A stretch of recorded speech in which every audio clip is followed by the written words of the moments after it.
The fluorescent hum of the office had become the soundtrack to Arthur's life, a monotonous drone that vibrated in his teeth. Another blueprint lay spread across his desk, a sterile grid of lines and angles for a corporate park expansion that would, inevitably, look precisely like every other corporate park expansion. He traced a finger along a proposed walkway, the cool, smooth surface of the paper offering no comfort, no spark of the passion that had once drawn him to architecture. Disillusionment was a slow, creeping chill, settling deep into his bones. Then the call came. The solicitor's voice, crisp and dispassionate, cut through the office drone like a serrated blade. "Regarding your great-aunt's estate, Arthur. She passed away last week. He was found by the sea," they said. The news, delivered with such detached formality, felt like a distant echo. His great-aunt, a name whispered only rarely in his childhood, a phantom relative. He hadn't seen him, or even thought of him, in decades. "He left everything to you, Arthur." "The house, primarily. A house. An ancestral home," the solicitor elaborated, "in a place called Innsmouth's End." The name itself tasted like brine and rust on his tongue. He pictured it, briefly, a grand, crumbling edifice, Gothic spires against a stormy sky, a relic from a forgotten era. It was a romantic notion, a stark contrast to the glass and steel boxes he designed. A flicker of something, curiosity, perhaps, or a desperate hope for a change of scenery, stirred within him. He agreed to go. What did he have to lose? His current life offered little beyond the predictable hum. The journey was a slow unraveling of the familiar. The highway gave way to winding coastal roads, the distant city lights replaced by an encroaching, heavy fog that seemed to seep from the very ground. He gripped the steering wheel, his knuckles white, as the visibility dwindled to mere yards. The world outside his car windows became a shifting canvas of gray. Innsmouth's End emerged from the mist like a forgotten etching. It wasn't picturesque. The narrow streets were slick with dampness, reflecting the pale, diffused light of the sky. He passed a sprawling, skeletal structure, its rusted metal framework clawing at the sky, the derelict factory, a monument to industrial decay. He stopped at a gas station, the only one he'd seen for miles. The attendant, a man with a face like weathered leather and eyes that seemed to hold too much knowledge, grunted as he filled the tank. "You ain't from around here." The man observed, his voice raspy, a faint undercurrent of something unsettling in his tone. "Come for the old house." "Have you?" Arthur nodded, feeling a prickle of unease. "Aye. The great-aunt's place." The attendant's gaze sharpened, fixing on Arthur. "Best be careful, son. This town. It remembers. And what lies beneath. It listens. The deep sleeper, they call it. Been here long before us, and it'll be here long after. But some folklore has teeth." Arthur dismissed it as quaint, superstitious nonsense, the ramblings of a lonely man in an isolated town. Ivy, thick as a man's arm, wrestled with the stone walls, attempting to reclaim it. Windows, many boarded, others shattered, stared out like vacant sockets. The front gate hung askew on rusted hinges, groaning softly in the sea breeze. He parked his sedan in the overgrown drive, the tires crunching on loose gravel and brittle leaves. The lock mechanism groaned in protest, but eventually yielded with a resounding click that reverberated through the silent evening. Inside, the air was thick, stagnant, heavy with the scent of dust, mildew, and something else, a faint, almost imperceptible metallic tang, like old coins or dried blood. His flashlight beam cut through the gloom, illuminating a grand, but utterly derelict foyer. Cobwebs draped like funeral shrouds from the high ceilings, and the floorboards groaned beneath his weight, protesting his intrusion. He walked deeper, his footsteps echoing, the only sound apart from the distant moan of the wind and the ceaseless murmur of the sea. Every creak of the house, every rustle of dry leaves against a windowpane, seemed amplified, distorted. He found himself pausing, listening, a knot tightening in his stomach. He told himself it was just the age of the house, the unfamiliarity, the natural unease of being alone in such a place. Then, as he stood in the cavernous, dust-shrouded drawing room, a fleeting, almost imperceptible shift occurred at the edge of his vision. A momentary blurring, like heat haze off asphalt, rippling across the far wall, just above the mantelpiece. It lasted less than a second, gone before he could truly focus on it. He blinked, rubbing his eyes, the image of his grey-tant's weathered face, found by the sea, flashing unbidden into his mind. Fatigue, he rationalized. The long drive, the stress, the unsettling atmosphere. Just fatigue. He was an architect, a man of logic and concrete realities. Superstitions and phantom blurs had no place in his world. The house itself was a behemoth, a dark silhouette against the deepening twilight, perched precariously on a bluff overlooking the churning grays of the ocean. Its gables clawed at the bruised sky, and its countless windows, black and empty, stared back like the eyes of a blind titan. Arthur killed the engine, the sudden silence amplified by the distant roar of waves crashing against unseen rocks. A raw, damp wind, carrying the brine and something else, something cloying and ancient, seeped through the car's vents. Stepping out, the gravel crunched under his boots, a sound swallowed almost immediately by the vastness. The air was thick with mist, clinging to the skeletal trees that lined the overgrown drive. The front door, a heavy slab of oak studded with tarnished iron, groaned as he pushed it open. His flashlight beam cut through the gloom, dancing across shrouded furniture, cobweb-draped chandeliers, and peeling wallpaper. He spent the first few days in a state of disoriented exploration, driven by a morbid curiosity he couldn't shake. Rooms bled into other rooms, some sealed off, others choked with the detritus of generations. He found a library, its shelves sagging under the weight of forgotten tomes, their pages brittle and yellowed. In a hidden alcove behind a loose bookshelf, he discovered a small, locked chest. The key, surprisingly, was tucked beneath a loose floorboard nearby. Inside, nestled amongst dried herbs and a tarnished silver locket, lay a series of leather-bound journals. The script was cramped, almost illegible in places, penned by his great-aunt. Arthur recognized his name, scrawled on the first page, but the handwriting grew increasingly erratic, the ink smudged as if written in haste or distress. Not men. Not quite. Eyes like drowned stars. He stirs. The dreams grow stronger. They want the key. The bloodline. He flipped through more pages, finding crude, disturbing sketches, figures with elongated limbs, heads too large, eyes too wide, and strange, geometric symbols repeated obsessively. The objects he uncovered were equally unsettling. A collection of intricate, skeletal carvings made from what felt like bone, arranged in a disturbing tableau on a dusty mantelpiece. Each discovery pricked at the edges of his skepticism, planting tiny seeds of unease that began to sprout into something more substantial. Innsmouth's end was a cluster of weathered buildings huddled against the relentless sea wind. The few residents he encountered were taciturn, their gazes lingering a moment too long, their expressions unreadable. He bought groceries from a proprietor whose eyes seemed to hold the weight of generations of secrets. As he paid, the proprietor leaned in, his voice a low rumble. That old house. It has a way of holding on to things and people. Best not to disturb what sleeps, lad. Arthur nodded curtly, feeling the prickle of unease return. As he left the small shop, he noticed a group of older men gathered near the docks, their faces etched with the harshness of the sea. Their heads turned in unison as he passed, their eyes following him until he was out of sight. It was a silent, unnerving scrutiny, more unsettling than any outright hostility.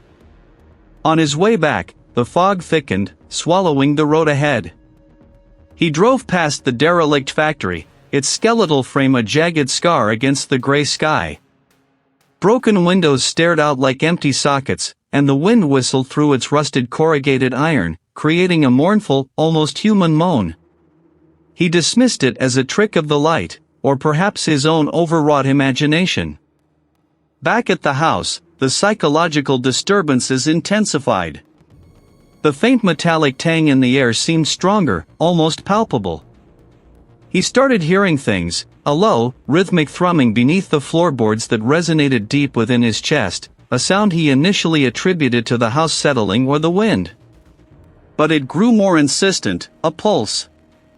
He'd catch glimpses of movement in reflective surfaces, a figure behind him in a dusty mirror, gone when he spun around.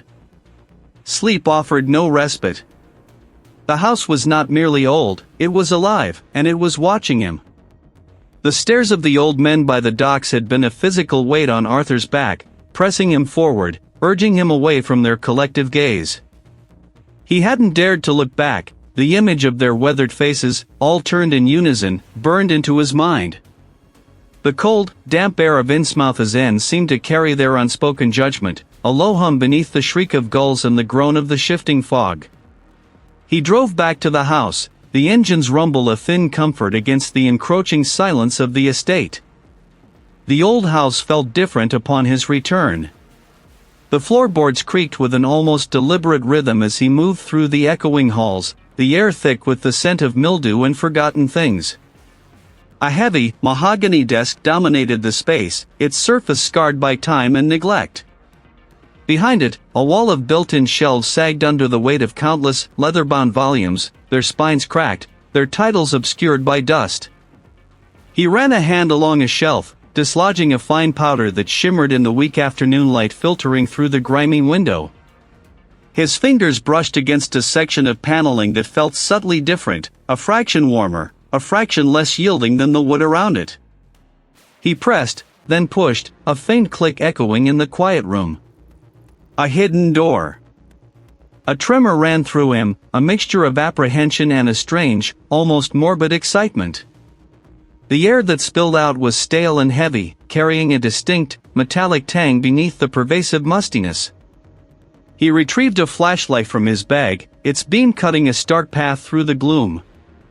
The passage was short, leading to a small, windowless room, its walls lined with rough, unfinished planks. Dust motes danced like frantic spirits in the flashlight's glare. The metallic tang was stronger here, mingling with something else, something cloying and organic, like damp earth and decaying seaweed. On a makeshift table in the center, beneath a sheet of brittle, yellowed canvas, lay a collection of objects. Arthur peeled back the canvas, his breath catching in his throat.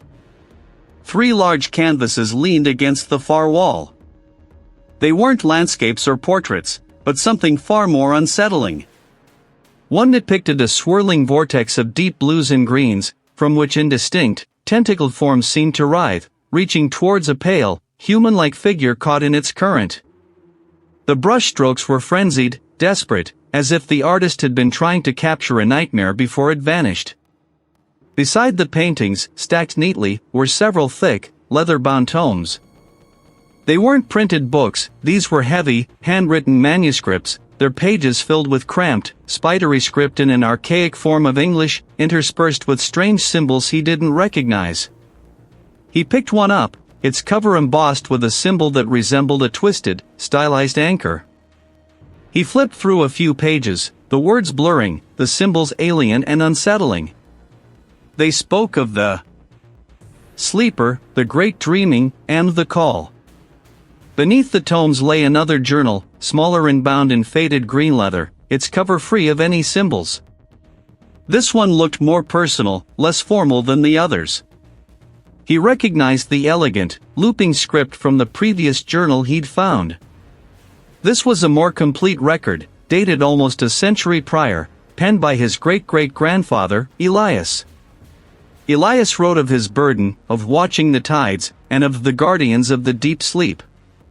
The entries described a lineage, a duty passed down through generations of his family, to observe, to record, and to prepare. Prepare for what, the journal didn't explicitly state, but the ominous tone left little to the imagination.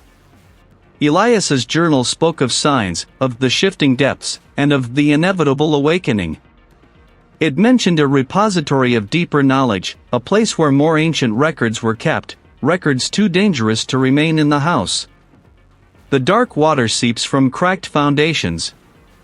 The words painted a vivid, horrifying picture in his mind, echoing the whispers he'd heard in town about the abandoned structures by the shore. The Iron Maw. It could only be the derelict factory that loomed like a skeletal behemoth on the outskirts of town, its rusted skeleton visible from certain points along the coast. It had been an old cannery, then a processing plant for some obscure mineral, before it was abandoned decades ago. He remembered seeing its gaunt profile on his drive-in. The realization hit him like a physical blow. His family wasn't just old money, they were custodians of something ancient and terrifying. He needed to find this repository, to understand what Elias had meant by preparing. The journal had given him a location, however cryptic, and a sense of urgency. Its corrugated metal walls were rusted to a deep, bruised orange, its windows shattered like vacant eyes. The air here was heavy with the smell of salt and decay, and a faint, metallic tang that he now associated with the hidden room. He forced his way through a gaping hole in a fence, the twisted wire snagging at his jacket. Inside, the factory was a labyrinth of rusted machinery, collapsed catwalks, and pools of stagnant water reflecting the gray sky. Each step echoed, amplified by the vast, empty space, and the sounds of the sea outside seemed muffled, distant. He found it eventually, in a recessed area beneath a collapsed section of roof, where enormous, cracked concrete slabs lay scattered like discarded teeth. Beneath one, half submerged in a shallow pool of murky water, was a heavy, iron door, almost completely obscured by rust and barnacles. This was it. The Iron Maw. The door was heavy, solid, and utterly resistant to his initial efforts. With a groan of metal and a shower of rust flakes, the door slowly, grudgingly, began to give. The passage behind it was even narrower and steeper than the one in the house, descending into absolute blackness. The passage led to a small, excavated chamber, its walls shored up with rough-hewn timbers. The ultimate family secret. Arthur approached the ledger, his heart hammering against his ribs. The script inside was different from Elias's, older, more angular, but still legible. This journal spanned generations, detailing the Guardians not just as watchers, but as facilitators. It was his great-aunt's hand. The tides turn. The call is upon us. He comes. Arthur must know. He is the last. The vessel or the sacrifice. There is no other way. The words swam before his eyes, blurring the line between the ancient script and his great-aunt's final, frantic message. The air in the chamber grew heavy, pressing in on him. A faint, low hum, deep and resonant, vibrated through the stone, through the very ground beneath his feet. It wasn't coming from the factory, or the sea. It was coming from beneath. From the deepest parts of the earth, from something awakening to a call he was only just beginning to understand. He was no longer just an inheritor, he was a participant in an ancient, terrible mechanism, and the role assigned to him was one he could not fathom. The low, resonant hum persisted, a deep thrumming that felt less like sound and more like an internal vibration. It coursed through the very marrow of Arthur's bones, a constant, unsettling counterpoint to the frantic scrawl in his great-aunt's final journal. He'd stumbled from the hidden chamber, the ancient text and the recent entries clutched in his numb hands, the air in the house suddenly too thin, too charged. He needed distance, a place to breathe and think, but the journal offered no respite. Its pages, brittle and smelling of salt and decay, spoke of a location outside the house, a monitoring station where the family had for generations kept a closer watch, a more direct communion with.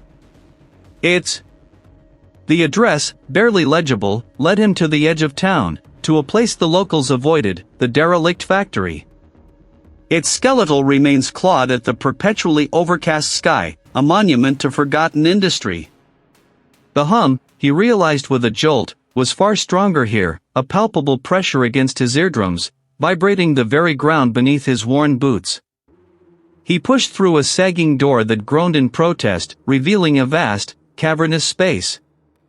Broken machinery lay scattered like the bones of some colossal beast, draped in thick shrouds of dust and cobwebs. Salt spray had crept in over the decades, crystallizing on every surface, lending the interior a ghostly, shimmering quality. A chill, damp air clung to him, smelling of rust and stagnant water. He found a relatively clear spot amidst the debris, a concrete slab that might once have been a workbench, and spread out the journals. His grey-tant's hand, usually so precise, grew increasingly erratic in the later entries. Her words tumbled onto the page, desperate and fragmented, yet a horrifying clarity began to emerge. The earlier, more archaic text spoke of the deep sleeper not as folklore, but as a primordial, aquatic entity. It was not merely a legend whispered in the fog, but a colossal, ancient consciousness that lay dormant beneath the waves, its dreams leaking into the world, subtly twisting reality, influencing minds. Arthur's family, he now understood, were not just residents of Innsmouth's End, they were its keepers. For centuries, they had been the guardians, the observers, the sacrificers. The journals detailed rituals, not of worship, but of containment. Offerings were made, not to appease a god, but to lull a colossal force back into deeper slumber, to prevent its full awakening. His ancestors had been a line of custodians, tasked with maintaining a fragile balance, a veil between the world and the deep. They weren't protecting the town from it, they were protecting it from fully emerging, and in doing so, protecting humanity from its incomprehensible influence. A cold dread seeped into Arthur's chest, colder than the factory air. He read about the vessels, individuals chosen or perhaps claimed by the entity when its influence grew too strong. They were not possessed in the common sense, but rather became conduits, their minds subtly reshaped, their wills subsumed, their bodies acting as anchors for its burgeoning awareness. The line between vessel and sacrifice was terrifyingly thin, often blurred, and always fatal. He sought his great-aunt's name, then his own father's, mentioned in cryptic passages about the shifting tides of influence. The hum intensified, a low, guttural vibration that now felt as though it originated from within his own skull. The air in the derelict factory grew heavy, thick and viscous, making each breath a struggle. The metallic tang sharpened, tasting like old blood and ozone. He pressed his palms against his ears, but the sound was internal, an inescapable pressure. Suddenly, the floor beneath him shuddered, not with the abrupt jolt of an earthquake, but a slow, deliberate heave, like a colossal lung expanding. Rusting girders groaned overhead, a chorus of tormented metal. Dust rained down in thick sheets, momentarily obscuring his vision. A sickly, greenish luminescence, faint and pulsing, began to emanate from the cracks in the concrete floor, a soft, unholy light that seemed to pulse in time with the unbearable hum. Then, the air directly in front of him shimmered. It wasn't a heat haze, it was a distortion, as if the very fabric of reality had become thin, stretched taut.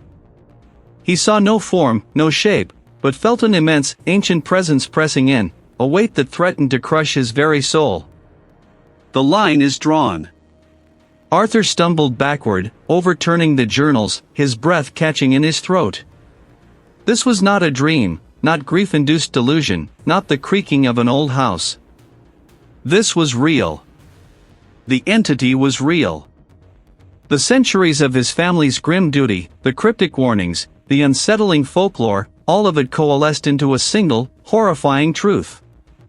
He was not merely an inheritor of a house, he was an inheritor of a legacy, a living link in a chain stretched taut across generations. He was trapped. The deep sleeper was awakening, and Arthur, by blood and by fate, was already entangled in its inescapable grasp. The journals lay scattered, their revelations a cold hand clutching Arthur's throat. This was not a nightmare he could wake from.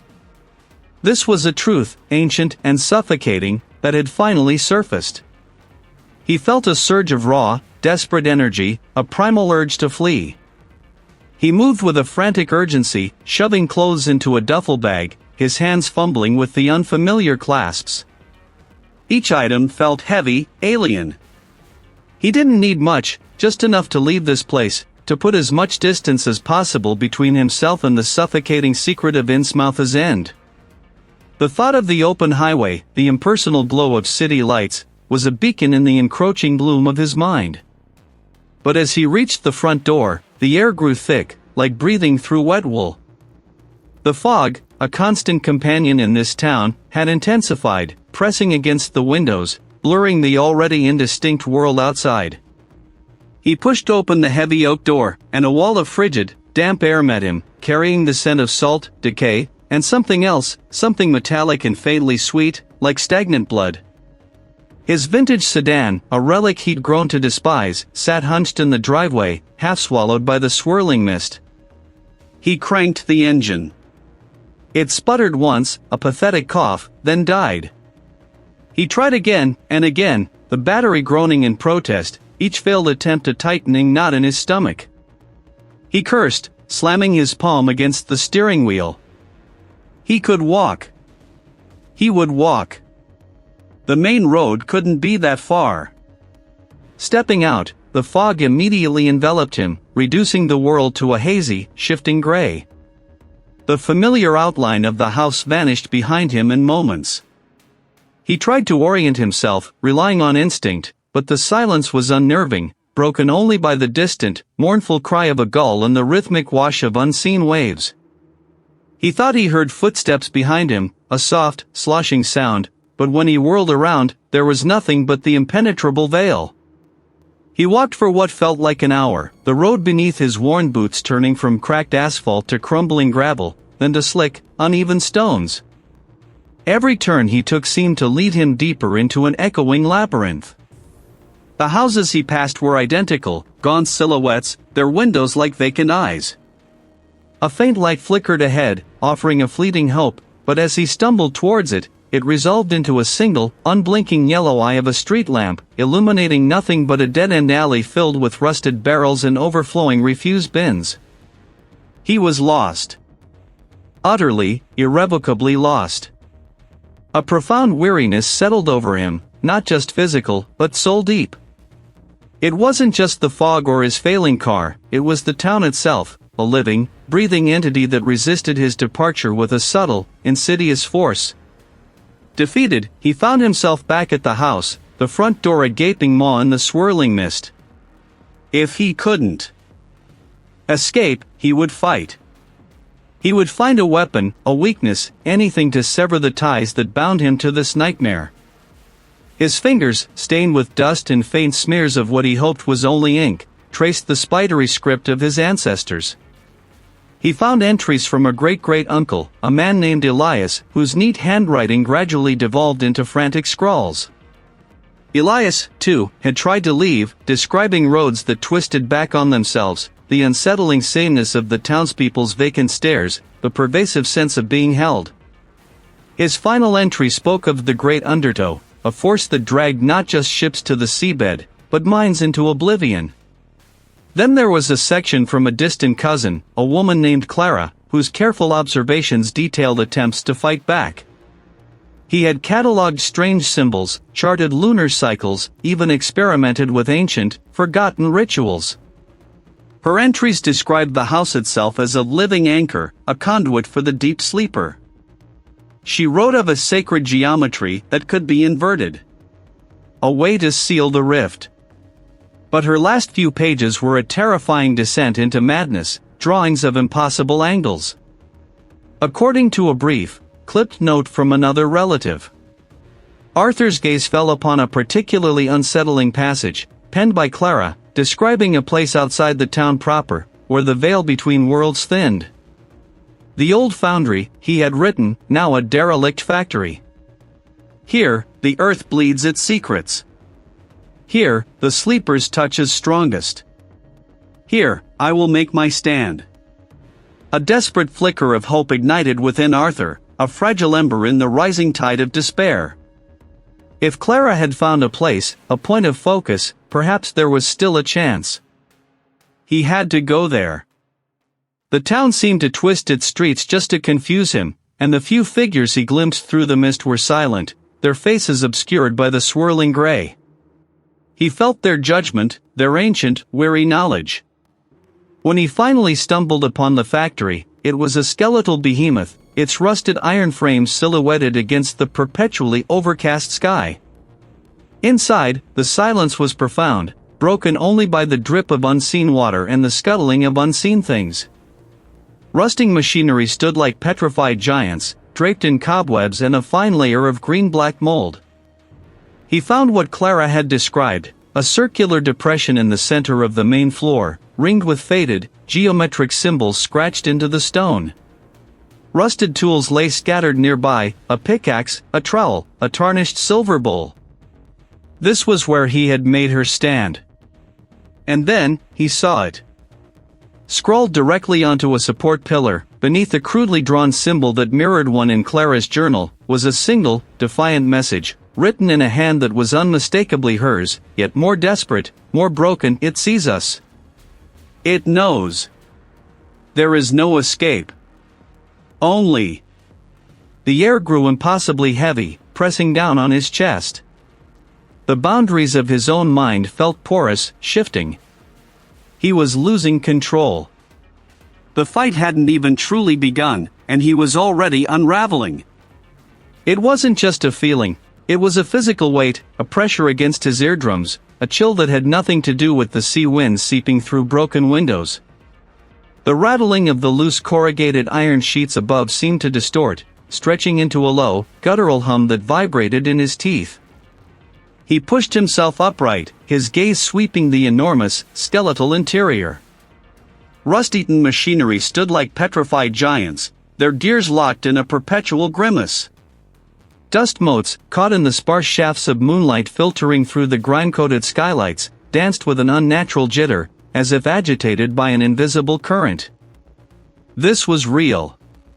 Whatever ancient horror the journals hinted at, it was here, within these walls, and it was awake. A faint, phosphorescent glow emanated from a section of the factory floor he hadn't noticed before, drawing him forward with an irresistible pull. He needed to understand. Each step was a battle against the thickening atmosphere, the floorboards groaning underfoot as if protesting his trespass. The distant drone of the ocean, usually a comforting backdrop, now sounded like a hungry, endless sigh. The glow intensified as he neared it, revealing a large, circular indentation carved directly into the concrete, about 20 feet in diameter. Within this circle, a series of intricate, angular symbols pulsed with the pale, sickly light. They weren't like any script he'd ever seen, yet a horrifying familiarity bloomed in his mind, a recognition that felt older than his own birth. The symbols from the Greytance journals, the ones he dismissed as abstract doodles, were rendered here with terrifying precision. It was a brutal, industrial parody of a sacred site. On its surface lay a single, tarnished silver amulet, the one depicted repeatedly in his Greytance frantic sketches. It pulsed with the same faint luminescence as the carvings on the floor, a slow, rhythmic throb that mirrored the frantic beat of his own heart. The ritual. The symbols were coordinates, the altar a focal point. The entity, the deep sleeper, didn't just influence minds, it sought to transcend its watery prison, to manifest fully in this reality. And it needed a conduit. A vessel. Each generation, a member of his family had been groomed, unwittingly or not, to fulfill a role in this awakening. Some had resisted, gone mad, or simply disappeared. Others, he now understood with a sickening jolt, had succumbed, becoming willing participants. He wasn't just an observer. He was the chosen one. The catalyst. The silver amulet, the focal point, was meant for him. It was a key, designed to open him, to make him receptive. His bloodline, his unique resonance with the ancient currents of Innsmouth's end, made him the perfect conduit for the entity's complete manifestation. Or, perhaps, the ultimate sacrifice needed to appease it, to send it back into slumber, though the whisper in his mind suggested otherwise. It craved awakening, not appeasement. The air shimmered, and for a terrifying moment, the skeletal machinery seemed to breathe, gears grinding softly as if coming to life. He was not meant to merely witness, he was meant to become. His purpose, horrifying and inescapable, had finally revealed itself. He was the next threshold. The air, already thick with the metallic tang of rust and the damp breath of the sea, curdled. The sound, sharp and violent, seemed to shred the very fabric of the atmosphere, leaving behind a silence far heavier than before.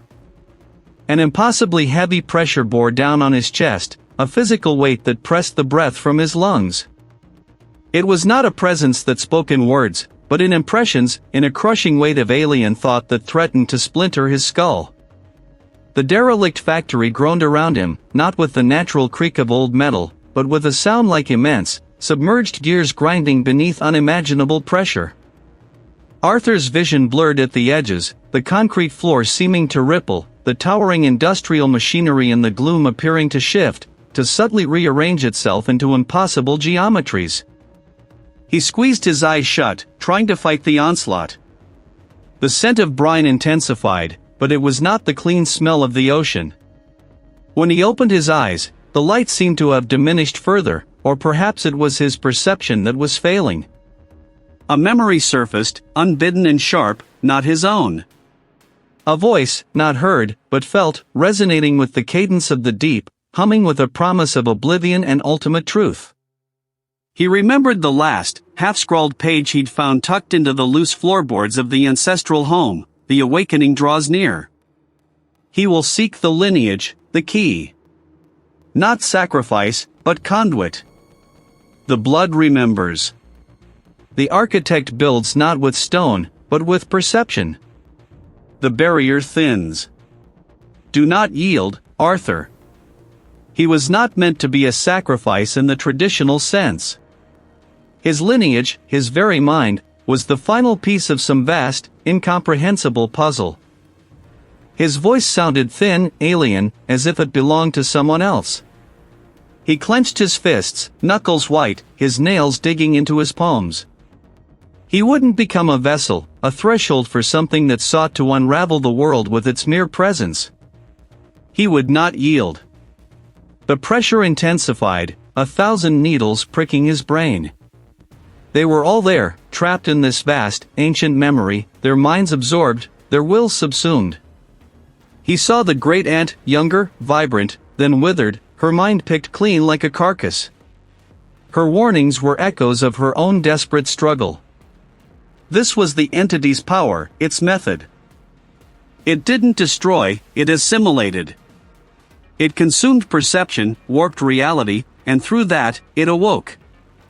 And Arthur was its chosen, its final, most potent key. He couldn't fight an entity that existed outside of conventional reality with his fists, but he could fight with his mind. He could refuse. He could not perceive, but how? His gaze fell upon a massive, rusted lever on a nearby control panel, a relic of the factory's working days. It looked heavy, seized with corrosion, but it was there, a tangible point in a dissolving world. It was an action, a physical anchor. The journal spoke of disrupting the flow, of breaking the connection. His great-aunt had tried, in her own way, to stop the process. He had to follow her lead, not into despair, but into active resistance. He moved towards it, each step a monumental effort against the crushing mental resistance. The floor bucked beneath his feet, the air shimmering as if seen through rising heat. The sound of the submerged grinding grew louder, closer, echoing within his very bones. A guttural, deep vibration, like the tectonic plates of the world shifting under an unimaginable weight. The entity was not just influencing, it was entering. It was thick with rust, immovable. No, he gritted, exerting every ounce of his will, every fiber of his being. He wouldn't. He jammed his shoulder against the lever, grunting, pushing with all his might. The derelict factory shuddered violently, a groan erupting from its very foundations. Sparks showered from overhead wiring. The lever, resisting with the force of ages, began to move, inch by agonizing inch, tearing through decades of rust and seized mechanisms.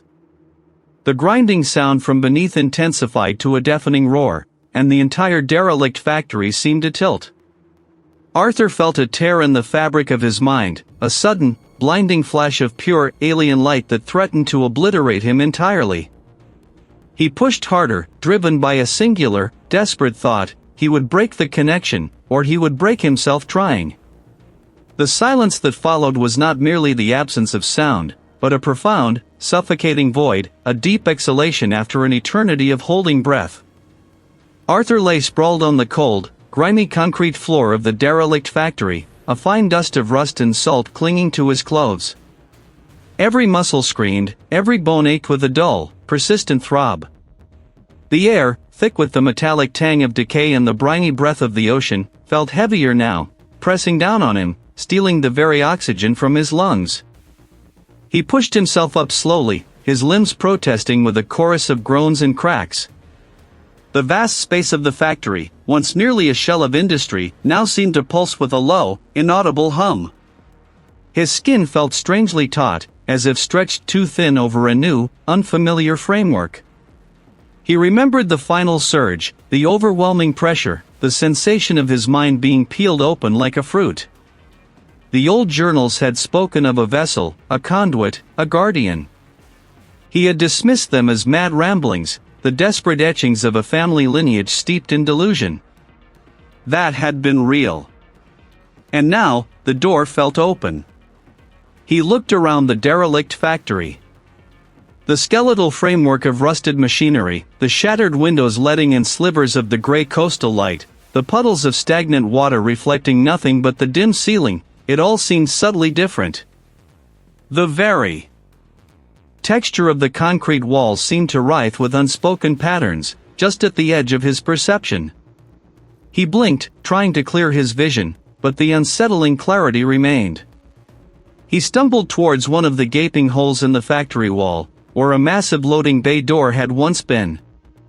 The wind howled through the opening, carrying the scent of salt and the distant, mournful cry of gulls. Outside, the fog that perpetually shrouded Innsmouth's end had thickened, pressing against the very structure of the factory like a living, breathing entity. He could barely make out the distant, jagged line of the cliffs, or the restless churn of the ocean beyond. But as he stared, something within him shifted. It was a profound, terrifying recognition. The fog was not just fog. The waves were not just waves. He saw, with a clarity that threatened to shatter his sanity, the intricate, invisible tendrils that wove through everything. His lineage, his very mind, had been the final piece of some vast, incomprehensible puzzle. The deep sleeper didn't need blood. It needed a connection, a bridge, a living conduit to extend its awareness, its influence, into the waking world. And Arthur, by his very presence, by his bloodline, by his desperate search for answers, had provided it. He wasn't free. He wasn't transformed into some monstrous entity he could fight or flee. He was something far worse. He was the witness. He was the one who saw. The door wasn't something he could close. It was an aperture in his own perception, forever open, forever tuned to the cosmic hum beneath the world. He was the anchor, the point of contact. The horror had not ended, it had merely found its new focal point within him. The determination that had driven him through the house, through the journals, now morphed into a grim resolve to simply be. He was a guardian, yes, but not in the protective sense. He was the guardian of the threshold, the unwilling keeper of the door. He turned from the opening, the wind whipping his hair around his face. The derelict factory was silent once more, but the silence was a deception.